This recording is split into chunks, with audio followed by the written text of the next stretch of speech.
En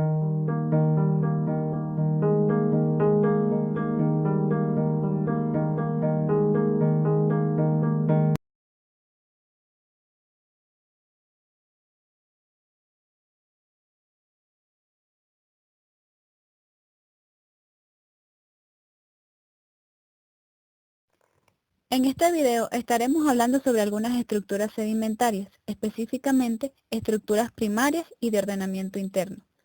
Para ello se debe conocer que las estructuras sedimentarias son rasgos geométricos y/o diferenciaciones texturales o de composición que constituyen un sedimento y son formadas a través de procesos físicos y/o químicos antes, durante y después del depósito. Las estructuras sedimentarias representan una cualidad importante de las rocas sedimentarias, porque con ellas se puede deducir los procesos, las condiciones de depósito, las condiciones de flujo, dirección y sentido de las paleocorrientes. Se puede indicar además la posición del techo y de la base de los estratos, comportamiento de los organismos y su evolución en el tiempo, así como los cambios físicos y químicos que tuvieron lugar luego de la depositación.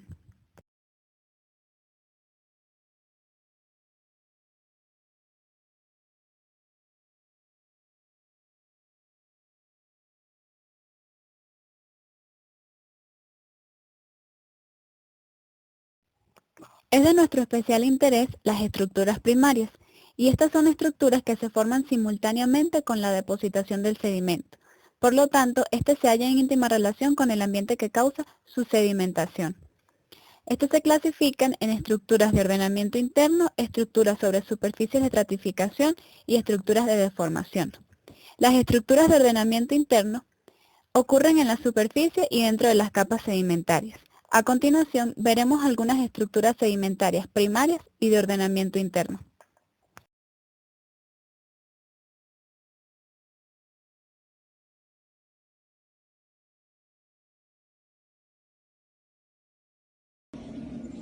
Buenas, yo les voy a hablar sobre los ripples. Son las acumulaciones eólicas más pequeñas y constituyen la respuesta inicial de la superficie arenosa transportadas por el viento. Se consideran como estructuras sedimentarias de flujo débil. Los ripples tienen una pendiente suave en barlovento y una brusca en sotavento. Estas acumulaciones están espaciadas entre 5 centímetros y 2 metros y tienen alturas de 0,1 a 5 centímetros.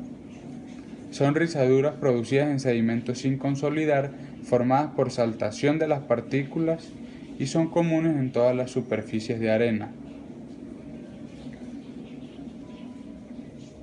Existen ripples de laminación cruzada tabular y laminación cruzada en surco.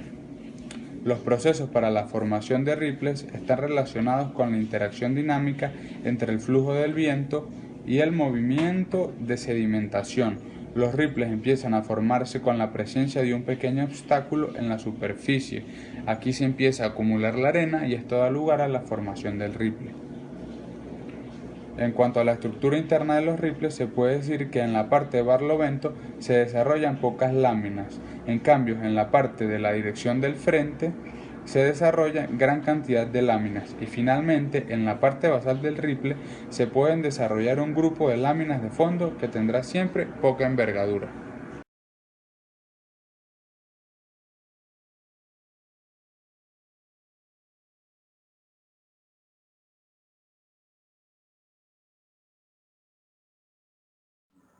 Laminación y estratificación lenticular y flacer. Antes de explicar este tipo de estructuras, se debe conocer lo que es una laminación y una estratificación y cómo diferenciarlas. La laminación viene dada por capas de sedimentos menores a 1 centímetro. Son producto de las fluctuaciones de las corrientes o cambios climáticos o por la erosión y un sepultamiento rápido que las protege de la destrucción. Además, indican cambios en el ambiente, ya sea oxidante o reductor y una depositación rápida, y son típicas de sedimentación lacustre. Por otro lado, la estratificación es producida por cambios en el modelo de sedimentación, definidas por los cambios de color, mineralogía o tamaño de grano. Los límites en la estratificación o en la laminación pueden ser angulosos, irregulares o tradicionales y pueden ser modificados por la compactación del sedimento suave, movimientos tectónicos, etc.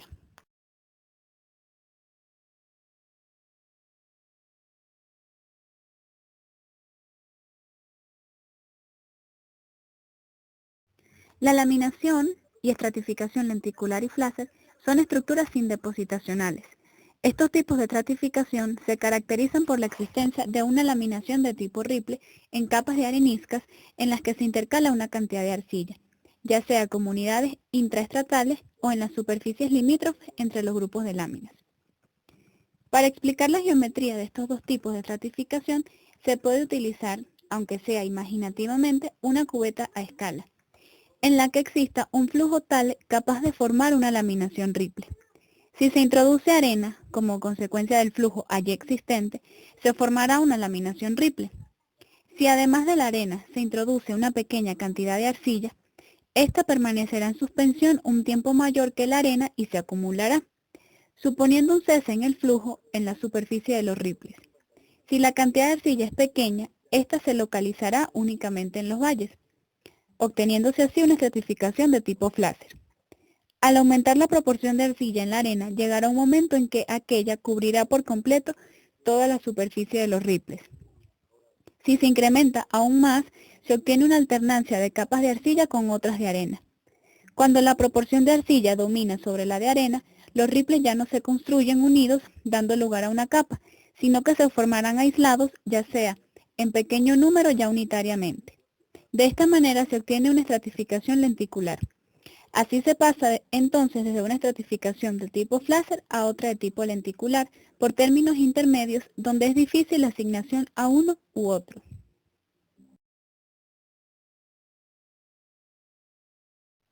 A continuación, explicaremos un poco más a fondo la estratificación flácer. La estratificación flácer son lentes de lodo en una matriz de arena y se debe a condiciones variables en forma cíclica, tanto del régimen hidráulico como del aporte de estos dos materiales.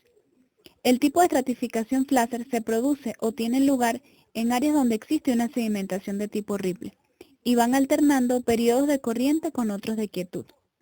Si se parte de la base que posee arena y arcilla, la arena puede formar los Ripleys mientras la arcilla permanezca en suspensión depositándose en el momento en que se calme la corriente. El que aparezca uno u otro tipo de flácer dependerá en gran manera de la cantidad de arcilla que existe en el medio. Si esta cantidad de arcilla es aún superior, se llegará a un límite en que la mayor parte de los fláceres se hallen conexionados.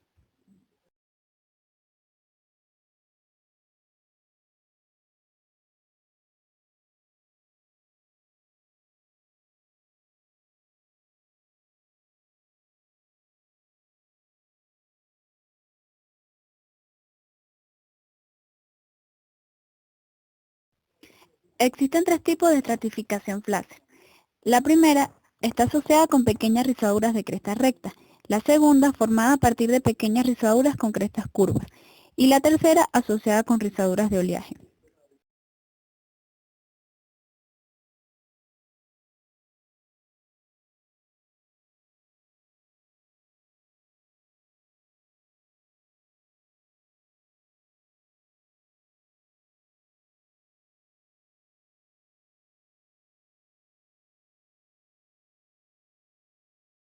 Como ya se ha indicado anteriormente, si sobre un fondo arcilloso se produce un aporte de arena deficitario como para formar una capa continua, esta es trabajada ya sea por las corrientes o por las olas y se formarán Ripleys aislados. Las crestas están construidas por esta arena y en el lugar que debían ocupar los valles, inexistentes como tales, aflora la arcilla de un aporte anterior. Ello puede cubrirse y fosilizarse por una posterior capa de arcilla. Si el proceso se repite varias veces, en un corte de estos materiales se obtendrá una típica estratificación lenticular. De una manera resumida, se puede decir entonces que la estratificación lenticular consiste en lentes de arena en una matriz de lodo y se debe a condiciones variables en forma cíclica tanto del régimen hidráulico como del aporte de estos dos materiales. Este tipo de estratificación puede presentar diferentes modalidades según la disposición de los lentejones y según el tipo de Ripley que lo construye.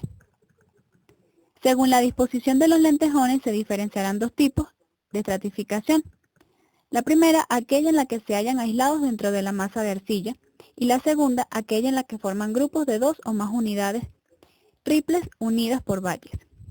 Según el tipo de Ripley se puede asimismo obtener dos tipos de estratificación lenticular, uno en el que el ripple es de corriente y otro en el que es de oscilación. Combinando los dos primeros tipos con los segundos, se obtienen 4 modalidades distintas de estratificación lenticular.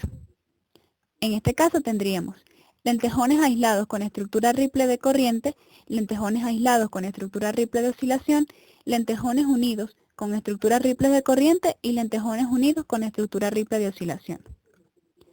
Este tipo de estratificación, así como la flacer, puede darse en varios medios sedimentarios en los que concurre la existencia de una zona con déficit de sedimento, y en un medio cambiante entre turbulento y tranquilo, o sea, alternando las fases agitadas con fases de calma. Este proceso coincide en gran manera con lo que ocurre en áreas intramariales. La laminación. En la geología, la laminación es una secuencia a pequeña escala de capas delgadas que se producen en algunas estructuras de roca sedimentaria. Normalmente, las láminas son más pequeñas y menos pronunciadas que la estratificación por capas. La laminación se puede observar a menudo en estructuras planas de 1 centímetro o de menos grosor, considerándose también que las capas de la estratificación sí son de más de 1 centímetro de grosor.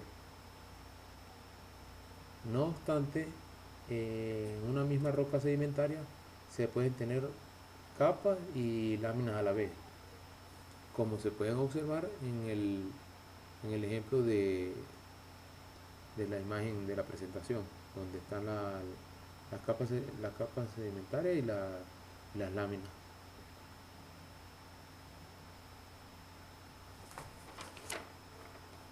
La estratificación cruzada es una serie de planos de estratificación inclinados que guardan alguna relación con la dirección del flujo de la corriente, con el ángulo de apoyo del sedimento y con la proporción de provisión del mismo.